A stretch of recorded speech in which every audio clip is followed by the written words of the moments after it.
Now 8:46 in commemoration of the third anniversary of the Sewol ferry disaster. We introduced this morning's person in connection with the subject. A documentary named after the Sewol was produced by two British filmmakers and was made available for streaming for 24 hours. To learn more about it, we can take a look back at the day when the Sewol came down, and we'll also look into how the accident came about. Matthew Root, the director of After the Sewol, thank you very much for joining us. Hello, good morning.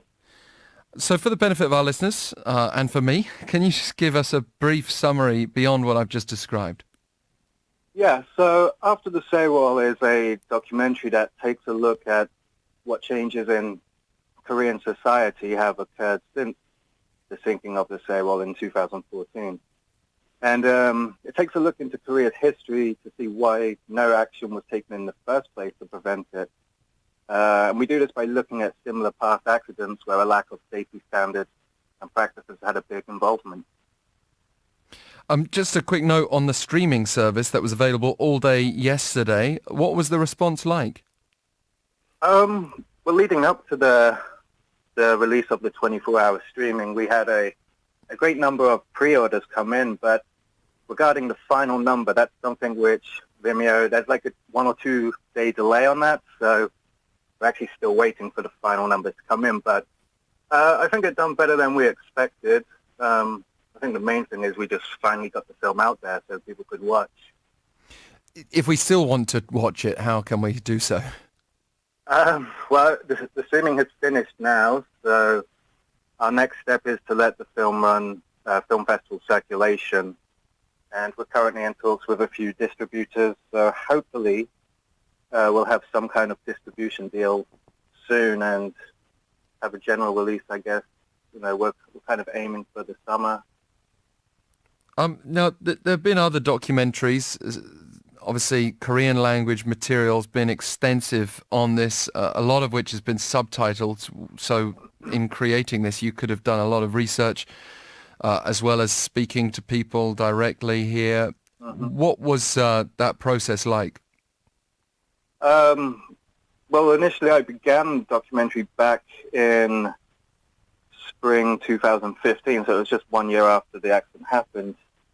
And during that time, not many people were willing to, talk about it in great detail. So the first year, I guess, was just pre-production for us. It was, meeting with families, gathering contacts, and trying to build like some kind of relationship with the families, like by showing them we're not just in it for the film. This is like an issue we actually care about.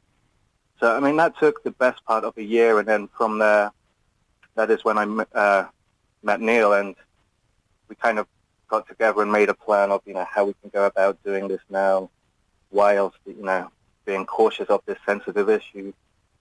So that was like the main problem we had, like getting people to talk about it. But, once we got one person and they trusted us, and other people just kind of followed on from there.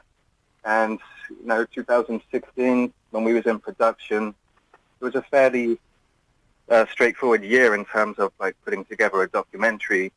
There was a few little issues we had along the way, but it kind of just all came together for us. You're both British. What was the main motivation here? Well, for me, when I heard about the accident back in 2014, I was reading about it early morning as I was traveling to one of my classes, and I was relieved to read that they had a successful evacuation and everyone had been rescued. And what was it? Probably around 2 hours later, the news had changed. So the original report I read was taken offline, and it changed to saying that a significant amount of people were dead, and there's bodies missing. The rescue efforts weren't going too well. So naturally, I was confused. And following this, I was paying close attention to the news for the days, the weeks that followed, but nothing seemed to add up. The only thing that kept being repeated and seemed to be consistent was the reports of passengers being told to stay where they were, and that there was a lack of safety involved. And coincidentally, at the time, I was planning on getting married here in Korea and having children in the future.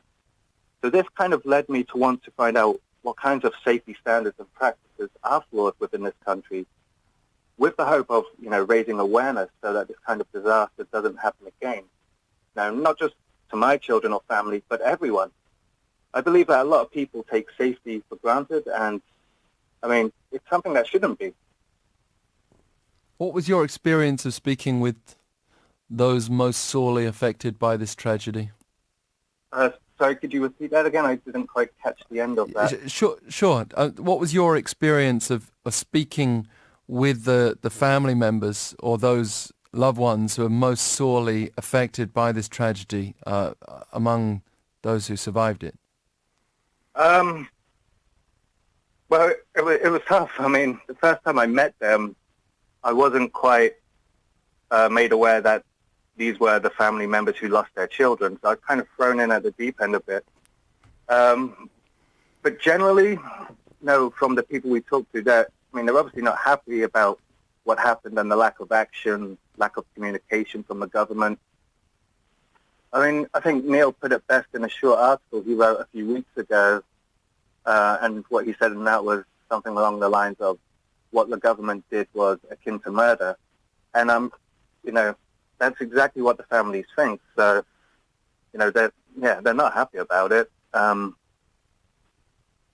when we interviewed them, you could tell this just from, the way they talked about the government. When we first set out on making this documentary, we didn't really want to be too political in it, but, it was impossible to avoid it. So every time a question related to the government came up, the families just changed, and they were expressing their anger towards them, but at the same time, I can understand why. Someone has to be held accountable for the death of their children and loved ones. I think for them it's a very kind of difficult. Beyond many people's imagination, the pain, of course, they've gone through and continue to go through. But you finished shooting in February. Since then, we've seen the salvage operation. We're still awaiting for further news on that, with a search for still missing victims. And I was going to ask you whether you were going to, consider a second film. And I understand that you've already started that process. Yeah, we have. Yeah, we've already started the second film. And our reason for doing that was, with all the stuff we collected on the first film, if we wanted to include all of that in the first film, it would have been like a 4 or 5 hour film. So we kind of we looked at what we had and realized that there was two completely different stories or angles as such that we could go with. Yes. So we made the decision there to make 2 movies, and we're partway through production of the second one now. Interesting when you say that could have been 4 or 5 hours. It reminds me of that Sewol X movie. What was that, 8 hours or something that was released online? Did you sit through all of that? And if so, how would your movie compare? Well, I didn't sit through all of it. I tried to. With that kind of style of documentary, it's hard to sit and watch that for long periods of time. Mainly it was text on screen with a lot of photographs. And, I don't want to say anything bad about the filmmaker or his movie, but I think going with that style, it's definitely a more kind of targeted audience that he was going for. I don't think he had the kind of appeal to a wider audience. Yes. So I think general viewers would find it difficult to watch.